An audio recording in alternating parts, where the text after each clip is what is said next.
Paul Washer fue preguntado, ¿cuál crees que es la mayor amenaza para la Iglesia en nuestra generación?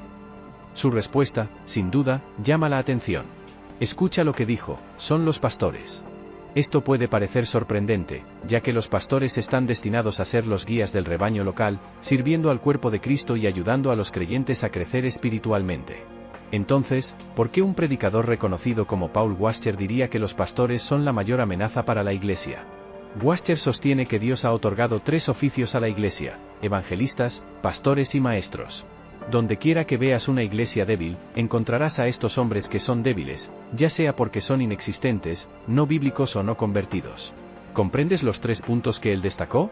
Primero, cuando observas una iglesia débil, probablemente no hay un pastor comprometido que predique la Biblia y ore con dedicación, lo cual es prácticamente inexistente.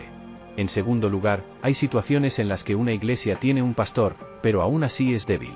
¿Por qué? Porque el pastor no es bíblico.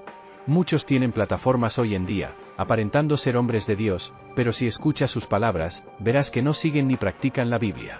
Esto da lugar a pastores que parecen más conferenciantes motivacionales que siervos de Cristo. El tercer punto que él menciona es que un pastor de una iglesia débil puede, en realidad, no estar convertido. ¿Cómo puedes saberlo? Observa los frutos de sus vidas. ¿Cómo se comportan fuera del púlpito? ¿Son los típicos pastores celebridades, vistos con famosos en eventos de entretenimiento? ¿Son maridos de una sola esposa? ¿Están promoviendo una agenda mundana en lugar de predicar a Cristo? Ya sea por estar ausentes, por ser no bíblicos o por no estar convertidos, estos pastores representan una gran amenaza para la Iglesia. Se habla mucho del juicio sobre nuestro país debido a sus inmoralidades, pero nunca debemos olvidar que el juicio siempre comienza en la casa de Dios. Me impresiona la falta de temor a Dios y el desconocimiento bíblico entre aquellos que se llaman ministros de Cristo. Las atrocidades que han sucedido en el evangelicalismo en América, solo desde el púlpito, son impactantes: la falta de reverencia, las necedades. Si una iglesia no ora, es porque sus líderes no oran. ¿Cuántas iglesias hoy están enfocadas en ofrecer una experiencia emocional y estética cada semana, con una producción de alto nivel, en lugar de centrarse en las 2 cosas más importantes para los creyentes, la oración y la Biblia? ¿Cuántos pastores realmente están impulsando esto? ¿Es el mayor peligro para la iglesia hoy el pastor celebridad? ¿Aquel que es el consejero espiritual de un atleta, músico o político? ¿O es el evangelio de la prosperidad, donde hay pastores multimillonarios que viven en mansiones y tienen jets privados? Al mirar las cifras de los pastores más ricos de América, vemos valores que oscilan entre 20 y 100 millones de dólares. Pero, ¿es el dinero, la fama y la influencia la mayor amenaza para la iglesia hoy? Amo el Evangelio de Jesucristo cuando es predicado sin ediciones ni filtros. Hoy en día, tengo dificultades para encontrar predicadores que entreguen el Evangelio puro y sin adulteraciones. Antes, había predicadores que no temían hablar sobre el arrepentimiento y decir que el pecado conduce al infierno. ¿Qué pasó con los pastores que nos desafiaban? ¿Desafiándonos a buscar más a Dios, a alejarnos del pecado? Mira la iglesia moderna. ¿Aún simboliza a Jesucristo? Los pastores de hoy deben humillarse y reconocer que, aunque pueden tener el título de pastor principal o obispo, su verdadero llamado es servir. Están llamados a convertirse en siervos en el reino de Dios. Sin embargo, hemos visto recientemente una serie de caídas de pastores célebres, uno tras otro, involucrados en controversias, abusos o escándalos financieros. Estos pastores tienen millones de seguidores que siguen cada palabra y movimiento. Han cultivado seguidores casi como si fueran cultos de personalidad, construyendo imperios multimillonarios y llevando vidas lujosas. Estas son verdaderas personalidades veneradas, y esta tendencia va más allá de los pastores de megacolegios. Parece que la motivación de muchos líderes de la iglesia hoy se ha vuelto la fama, la fortuna y el prestigio. El pastor se ha convertido en una figura inaccesible para aquellos que realmente necesitan consejo y orientación. Muchos líderes están más preocupados por el número de seguidores en Instagram y me gusta en Facebook que en proclamar la palabra de Dios. Están más enfocados en la riqueza que en la palabra, más preocupados por el estatus que por las escrituras, y más interesados en la popularidad que en predicar el evangelio. ¿Es para esto que Cristo nos llamó? Al contrario, Cristo llamó a aquellos que lideran su rebaño a un ministerio muy diferente. No hay nada de malo en tener una iglesia grande, un ministerio de medios próspero y una vida cómoda, pero el grado en que nos involucramos en estas cosas revela nuestras motivaciones e intenciones. Jesús dejó claro cómo sería el verdadero ministerio. En Mateo 16, 24-26, Él dice a sus discípulos: si alguien quiere venir en pos de mí, niéguese a sí mismo, tome su cruz y sígame. porque el que quiera salvar su vida, la perderá, mas el que pierda su vida por causa de mí, la hallará. ¿Qué aprovechará al hombre si ganare todo el mundo, y perdiere su alma? En otras palabras, un verdadero discípulo de Jesucristo deja de lado sus intereses egoístas y está dispuesto a soportar lo que venga. El Señor nos enseñó que, el que quiera ser el mayor entre vosotros será vuestro servidor. ¿Y no ejemplificó Jesús la humildad? ¿No demostró su disposición a servir hasta con su propia vida? El modelo de ministerio de Jesús es claro: humildad, servicio y sacrificio, no pompa, circunstancia y estatus.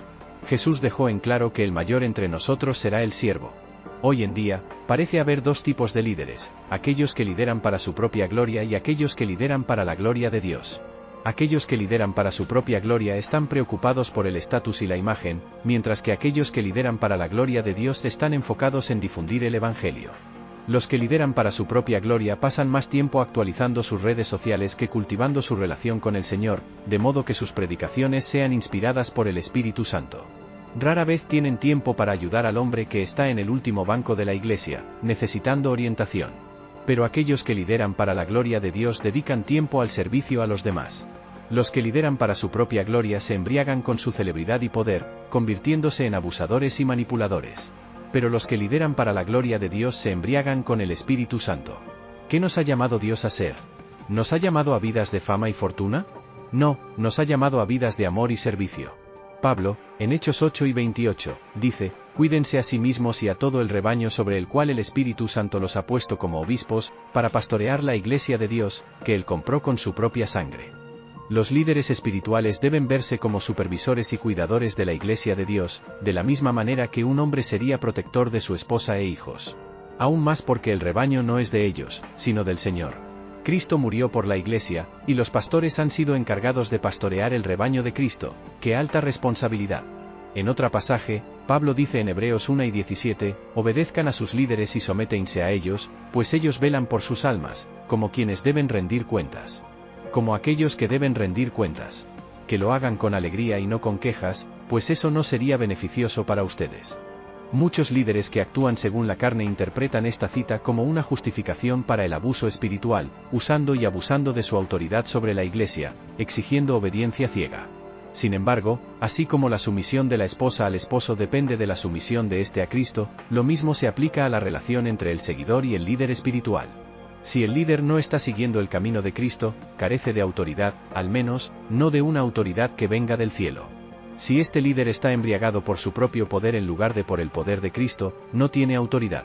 Si está consumido por intereses mundanos en vez de por los intereses del Evangelio, tampoco tiene autoridad. Oh, queridos, este mundo ya cuenta con demasiadas celebridades. No necesitamos más. No necesitamos más entretenedores, necesitamos predicadores.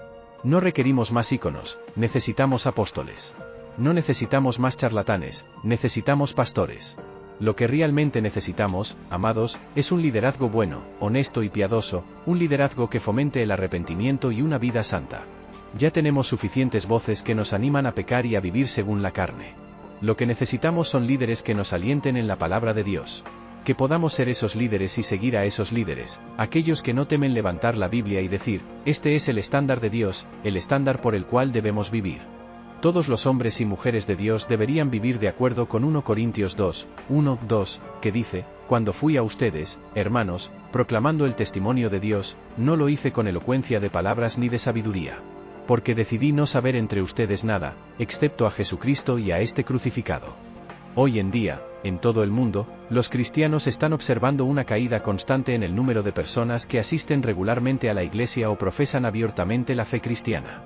Hubo un tiempo en que los negocios cerraban los domingos, los empleadores permitían que sus empleados tuvieran el día libre y asistir a la iglesia era algo habitual entre nuestros contemporáneos. Los tiempos han cambiado. Cuando le digo a las personas que prefiero tener el domingo libre para ir a la iglesia, casi se ofenden por considerarme religioso. ¿Qué está sucediendo? Antes, los padres llevaban a sus hijos a la iglesia todos los domingos, y los niños crecían entendiendo la importancia de la religión. Generalmente, este proceso se repetía de generación en generación. Sin embargo, hoy vemos algo diferente. Es raro encontrar familias que asistan a la iglesia durante varias generaciones. Incluso aquellos que aún van a la iglesia parecen estar cambiando junto con la cultura secular. A medida que el celo y el entusiasmo por la fe cristiana disminuyen a nuestro alrededor, la hostilidad y el desprecio hacia Cristo y sus enseñanzas parecen aumentar. ¿Sería justo decir que la religión está muriendo? No, esa evaluación no es justa. La religión sigue viva, pero las prioridades de las personas han cambiado. Hoy, están más preocupadas por lo que pueden obtener para sí mismas y menos por cómo pueden servir humildemente a Dios y al prójimo. La religión sigue siendo tan presente como antes, pero el objetivo final ha dejado de ser amar a Dios y al prójimo. Yo afirmo que una nueva religión está ganando fuerza en la vida de las personas hoy. Esta nueva religión es contraria a los valores y enseñanzas de las generaciones pasadas y a las enseñanzas de Cristo que tanto valoramos. Esta nueva religión es la religión del yo. Muchas iglesias y cristianos hoy afirman que su principal propósito es honrar a Cristo, pero, ¿es eso cierto? ¿Sus acciones respaldan esa afirmación? Yo diría que muchos están convencidos de que están colocando a Cristo en primer lugar, pero la religión del yo se ha infiltrado de manera sutil. Así como Eva fue engañada en el jardín, temo que muchos de mis hermanos y hermanas hoy hayan caído en la misma trampa. Como quienes deben rendir cuentas. Que lo hagan con alegría y no con quejas, porque eso no sería beneficioso para ustedes. Muchos líderes que actúan por la carne toman este pasaje como justificación para el abuso espiritual, utilizando y maltratando su autoridad sobre la iglesia, exigiendo obediencia ciega. Sin embargo, así como la sumisión de la esposa al esposo depende de la sumisión de éste a Cristo, lo mismo se aplica al seguidor en relación con su líder espiritual. Si el líder no está siguiendo el camino de Cristo, no tiene autoridad, al menos, no tiene autoridad proveniente del cielo. Si este líder está embriagado por su propio poder, en lugar del poder de Cristo, no tiene autoridad. Si está consumido por intereses mundanos, en lugar de los intereses del Evangelio, tampoco tiene autoridad. Oh, queridos, este mundo ya tiene demasiadas celebridades. No necesitamos más. No necesitamos más entretenedores, necesitamos predicadores. No necesitamos más íconos, necesitamos apóstoles. No necesitamos más charlatanes, necesitamos pastores. Lo que necesitamos, amados, es un liderazgo bueno, honesto y piadoso, un liderazgo que fomente el arrepentimiento y una vida santa. Ya tenemos suficientes personas alentándonos a pecar y a vivir según la carne. Lo que necesitamos son líderes que nos animen en la palabra de Dios. Que podamos ser esos líderes y que podamos seguir a esos líderes, aquellos que no temen levantar la Biblia y decir, este es el estándar de Dios, el estándar por el cual debemos vivir.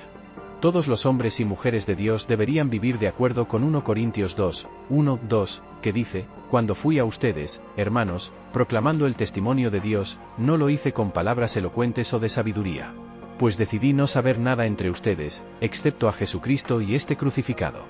Hoy en día, en todo el mundo, los cristianos están notando una caída constante en el número de personas que asisten regularmente a la iglesia o que profesan abiertamente la fe cristiana. Hubo un tiempo en que los negocios cerraban los domingos, los empleadores permitían que sus empleados tuvieran el día libre, y asistir a la iglesia era algo común entre nuestros pares. Los tiempos han cambiado. Cuando les digo a las personas que prefiero tener el domingo libre para ir a la iglesia, casi se ofenden por considerarme religioso. ¿Qué está pasando? Antes, los padres llevaban a los niños a la iglesia todos los domingos, y los niños crecían comprendiendo la importancia de la religión. Generalmente, este proceso se repetía por generaciones. Sin embargo, hoy vemos algo diferente. Es raro encontrar familias que asistan a la iglesia durante varias generaciones. Incluso aquellos que todavía van a la iglesia parecen estar cambiando junto con la cultura secular. A medida que el celo y el entusiasmo por la fe cristiana disminuyen a nuestro alrededor, la hostilidad y el desprecio hacia Cristo y sus enseñanzas parecen aumentar. ¿Sería justo decir que la religión está muriendo? No, esa evaluación no es justa. La religión aún está viva, pero las prioridades de las personas han cambiado. Hoy, están más preocupadas por lo que pueden obtener para sí mismas, y menos por cómo pueden servir humildemente a Dios y al prójimo. La religión sigue siendo tan presente como antes, pero el objetivo final ha dejado de ser amar a Dios y al prójimo. Afirmo que una nueva religión está ganando fuerza en la vida de las personas hoy. Esta nueva religión es contraria a los valores y enseñanzas de generaciones pasadas y a las enseñanzas de Cristo, que tanto valoramos. Esta nueva religión es la religión del yo. Hoy en día, muchas iglesias y cristianos afirman que su principal propósito es honrar a Cristo, pero, ¿es esto cierto? ¿Sus acciones respaldan esta afirmación? Yo diría que muchos están convencidos de que están poniendo a Cristo en primer lugar, pero la religión del yo se ha infiltrado de manera sutil. Al igual que Eva fue engañada en el jardín, temo que muchos de mis hermanos y hermanas hoy hayan caído en la misma trampa. debido a esta mentalidad egoísta, muchas personas buscan escuchar solo lo que les hace sentir bien sobre la Biblia, sin detenerse a considerar si estas cosas son verdaderas. Hoy en día, tanto cristianos como no creyentes parecen coincidir en una cosa: lo que realmente importa en la vida es la felicidad. Pero, ¿qué nos dice la Biblia? Jesús, de manera perfecta, nos aclara en Mateo 16, 24-26 cuál debe ser el verdadero enfoque de nuestra vida. Establezcamos este pasaje como nuestro texto principal para esta lección. En el versículo 24, la Biblia dice: entonces Jesús dijo a sus discípulos: si alguien quiere venir en pos de mí, niéguese a sí mismo, tome su cruz y sígame. Jesús es muy claro en lo que dice aquí.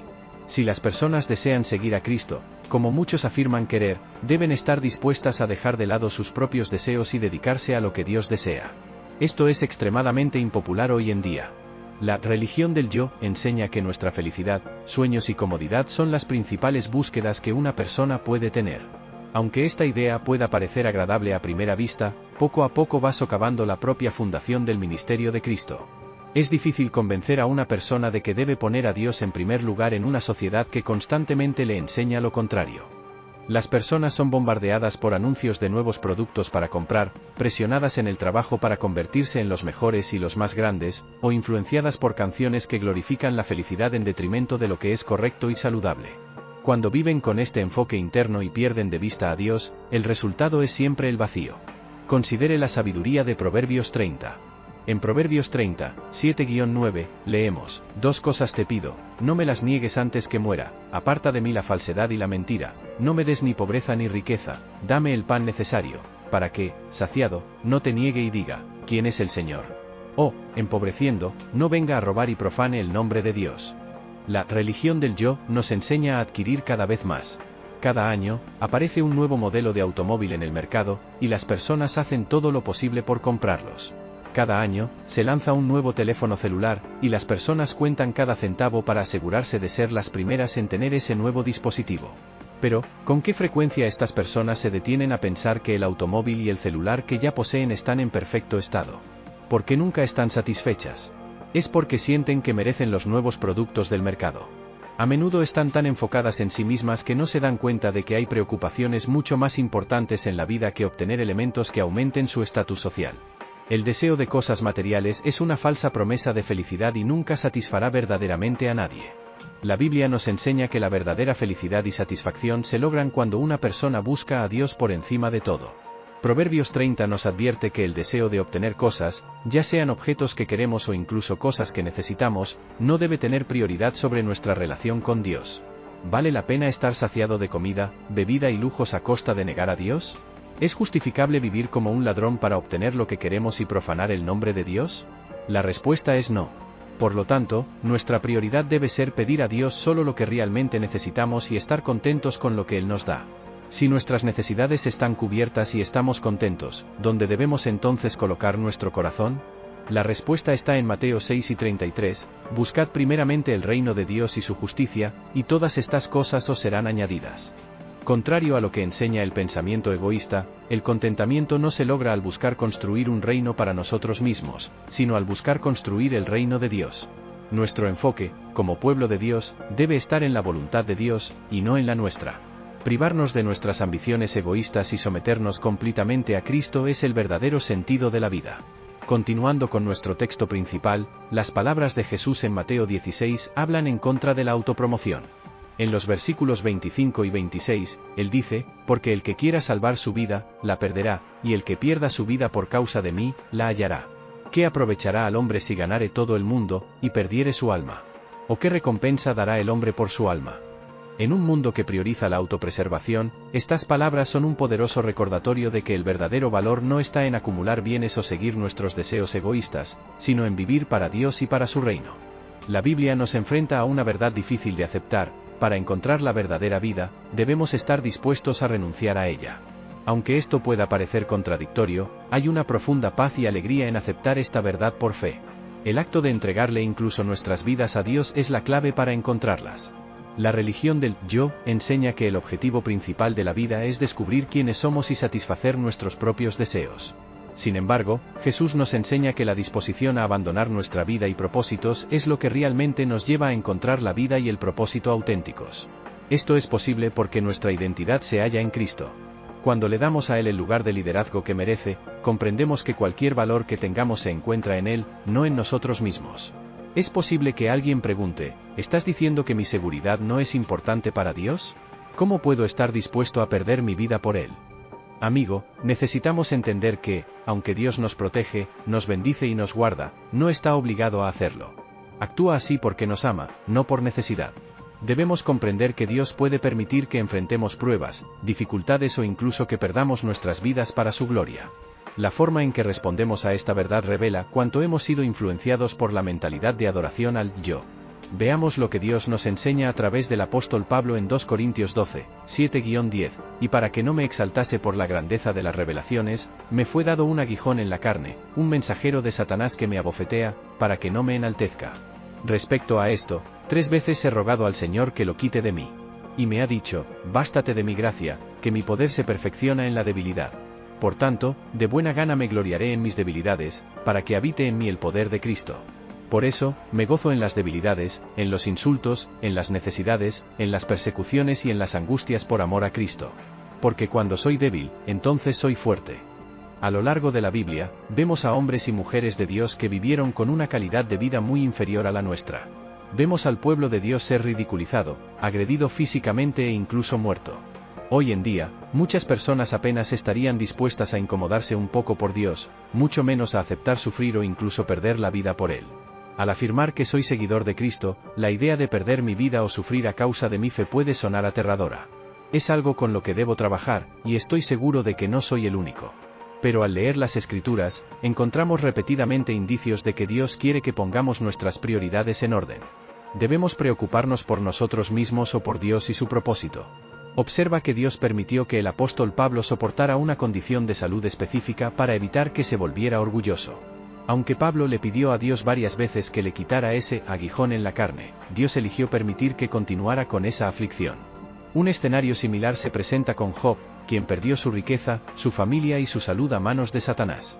Dios permitió esto, al igual que permitió la condición de salud de Pablo. ¿Acaso Dios no se preocupaba por Pablo? ¿Acaso Dios no se preocupaba por Job? Por supuesto que sí, pero nunca prometió una vida fácil, cómoda o segura para su pueblo. ¿Qué significa esto para nosotros? Dios nunca prometió seguridad. Debemos estar dispuestos a perder incluso nuestras propias vidas, si eso es lo que Él desea de nosotros. No necesitamos comprenderlo todo, pero sí debemos obedecer. El mundo nos enseñará que debemos hacer lo que nos haga felices y vivir lo que creemos que es nuestro destino, pero eso es una mentira. Lo que realmente importa es someternos a la voluntad de Dios para nuestras vidas y a lo que le traerá gloria. Necesitamos resistir la religión emergente que busca elevarnos por encima de nuestro Señor y Salvador, Jesús. Los demonios enseñarán, y las personas escucharán. Muchos pueden pensar, la gente no escuchará a los demonios, porque sabemos que son malignos. Pero en este vídeo, quiero mostrar que no solo las personas escucharán las enseñanzas demoníacas, sino que también irán más allá y buscarán activamente esas falsas doctrinas. Primero, quiero mostrar cómo los demonios se presentan para atraer a las personas. Y, al final, mostraré cómo puedes identificar las enseñanzas demoníacas, ya que no siempre se manifiestan de manera evidentemente maligna. Pero antes de adentrarnos en estos puntos, si observas la historia, encontrarás varios momentos en que las personas fueron desviadas por enseñanzas demoníacas y contrarias a Dios. Los cultos no son algo nuevo. Un culto puede definirse como una religión o secta generalmente considerada extremista o falsa, cuyos seguidores a menudo viven de manera inusual bajo el liderazgo autoritario o carismático de un líder. La revista The New Yorker publicó un artículo titulado «Lo que hace a un culto», afirmando que la línea entre delirio y lo que el resto de nosotros cree puede ser más tenue de lo que imaginamos. Esto es cierto. ¿Cuántas veces has visto algo extraño o incluso demoníaco, y aún así había personas apoyándolo? Solo hay que observar algunos de los cultos documentados para entender a lo que me refiero. Un ejemplo es el de Jim Jones, líder del Templo del Pueblo, en los años 1950 a 1970. Rolling Stone escribió lo siguiente: hasta los ataques del 11 de septiembre, la tragedia de Johnstown, el 18 de noviembre de 1978, representó el mayor número de muertes de civiles estadounidenses en un solo evento no natural. Es tan incomprensible ahora como lo fue en su momento que más de 900 estadounidenses, miembros de un grupo religioso de San Francisco llamado Templo del Pueblo, murieron tras beber veneno a petición de su líder, el reverendo Jim Jones, en un asentamiento aislado en la selva de América del Sur. Otro ejemplo es el culto Jabez Gate. Se informó que, en los años 1970, Marsala Plewit y Bonnie Netoles creían que eran las dos testigos mencionadas en el capítulo 11 del Apocalipsis. Este culto también terminó en tragedia. Estos son solo algunos ejemplos, pero la mayoría de los casos sigue el mismo patrón. Hay un líder carismático que gana seguidores al enseñar una nueva doctrina, y los miembros del grupo se vuelven tan hipnotizados por este líder que siguen sus instrucciones sin cuestionar. A menudo, esto lleva a tragedias. Existen muchas personas que siguen enseñanzas demoníacas. Todos conocemos iglesias, ministerios y pastores que tienen miles de seguidores. Tienen grandes templos con arquitectura impresionante, mucha riqueza y equipos de alabanza premiados. Pero el evangelio predicado en esos lugares no habla sobre arrepentimiento o sobre morir a uno mismo. Por otro lado, hay iglesias, ministerios y pastores con congregaciones más pequeñas, equipos de alabanza más simples y templos modestos. La gran diferencia es que ellos predican a Jesús, el verdadero evangelio de la Biblia. Personalmente, preferiría pastorear una iglesia que lucha, pero que predica la verdad, que liderar la iglesia más rica de América y predicar mentiras. Regresando al punto inicial, los demonios enseñarán y las personas escucharán. Esta frase proviene de 1 Timoteo 4, 1, 2, que dice, pero el Espíritu dice claramente que en los últimos tiempos algunos apostatarán de la fe, prestando atención a espíritus engañadores y doctrinas de demonios, por la hipocresía de hombres que hablan mentiras y tienen cauterizada la conciencia. Los demonios no son visibles, no puedes verlos literalmente. Sin embargo, están operando en el mundo. Si los demonios fueran visibles, nadie los escucharía ni permanecería en su presencia. Entonces, ¿qué hace el diablo? Usará a un predicador carismático, alguien que parece ser cristiano, que suena como un cristiano, pero que posee un espíritu engañador y enseña doctrinas demoníacas. En algunos casos, esto significa que ciertas iglesias son lideradas por demonios, porque sus pastores son falsos maestros que presentan enseñanzas y creencias que alejan a las personas de la verdad de la palabra de Dios. Estas enseñanzas a menudo parecen atractivas, pero están inspiradas en las tinieblas. La mayoría de los falsos maestros llevan una vida hipócrita. Hablan sobre arrepentimiento, pero viven en adulterio. Predican sobre generosidad, pero son materialistas. Hablan sobre amor, pero no demuestran el amor de Cristo. Lo que es aún peor es que enseñan una doctrina falsa, una doctrina demoníaca. Aquí hay algunas formas de identificar estas doctrinas. Doctrina demoníaca número 1. La mentira del diablo es que necesitas abandonar el antiguo evangelio de la Biblia y aplicar un evangelio moderno, adaptado a los tiempos actuales. Dicen que los tiempos son diferentes, que el contexto ha cambiado, y por eso debemos adaptarnos. El apóstol Pablo nos advierte en Gálatas 1, 8-9, pero, aunque nosotros o un ángel del cielo les predique un evangelio diferente del que les hemos predicado, sea anatema. Como ya hemos dicho, ahora repito, si alguien les predica un evangelio diferente del que han recibido, sea anatema. Esta advertencia nos recuerda el peligro de aceptar cualquier otro evangelio que no sea el verdadero, revelado en las Escrituras.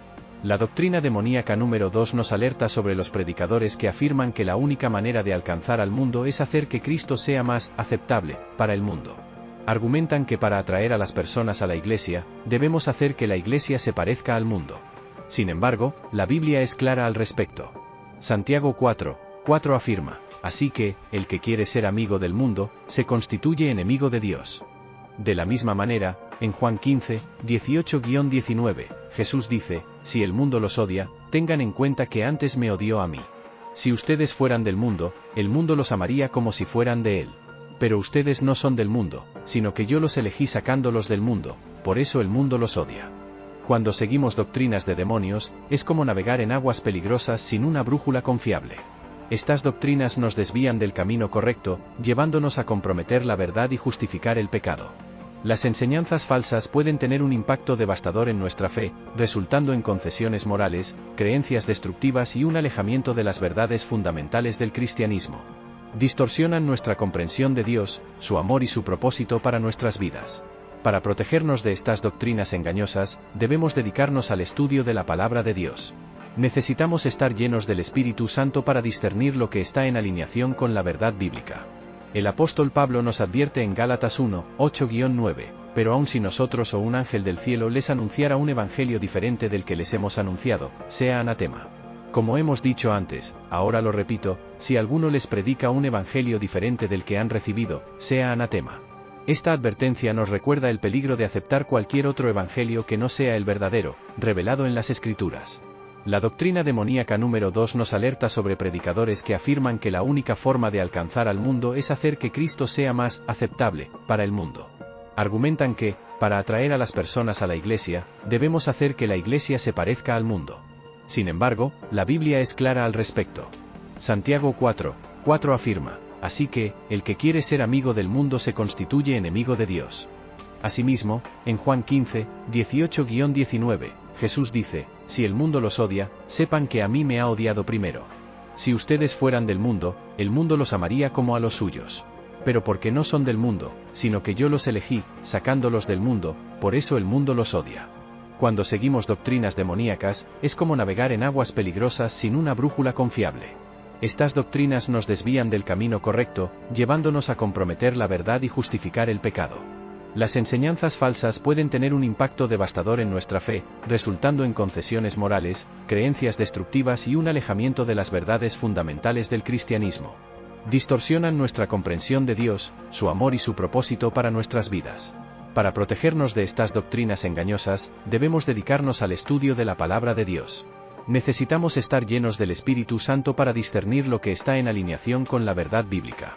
Así como un especialista en detectar billetes falsos estudia minuciosamente el dinero verdadero, debemos sumergirnos en la genuina palabra de Dios para reconocer las enseñanzas falsas. Imagina un castillo rodeado por una poderosa fortaleza. Al construir nuestra fe sobre el firme fundamento de la palabra de Dios y mantenernos vigilantes, nos fortalecemos contra las engañosas doctrinas demoníacas.